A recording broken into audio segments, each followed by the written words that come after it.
Have you ever noticed that people remember you only when they need something? Have you ever dropped your own plans, your rest, your peace, just to help someone who disappears once they're done?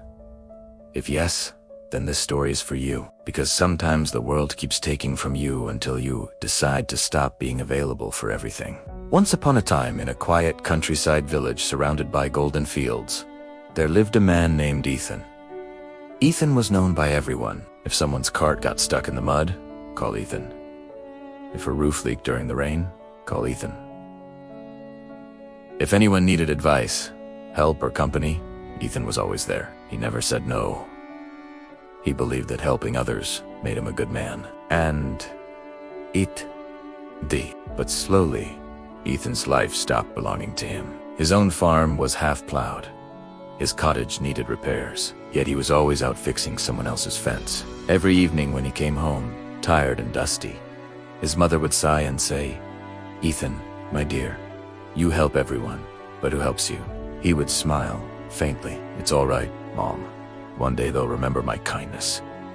But that day never came. One evening, dark clouds gathered. The villagers rushed to save their crops before the storm. Ethan too ran to help his friend Jacob, whose haystacks were still lying open. Together they worked quickly, covering everything. While Ethan's own wheat lay uncovered in his field, the rain came hard. By the time he reached home, it was too late. His entire crop was ruined. He sat silently on his porch, water dripping from his hair, staring at the muddy field that once gave him hope.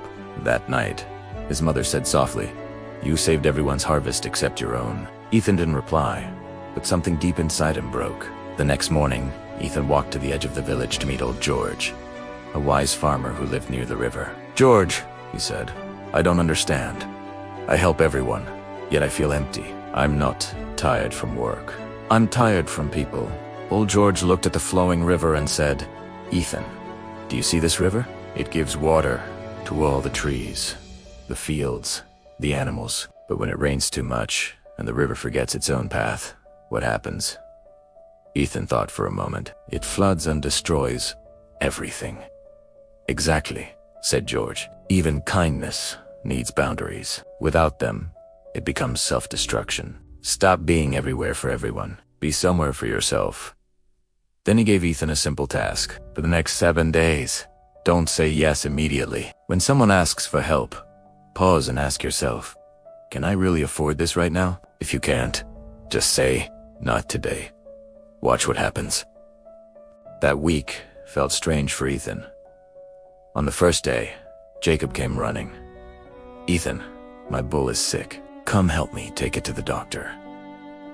Ethan looked at his half-plowed field. His heart pulled in 2 directions. He took a deep breath and said, "I'm sorry, Jacob. Today, I have to finish my own work."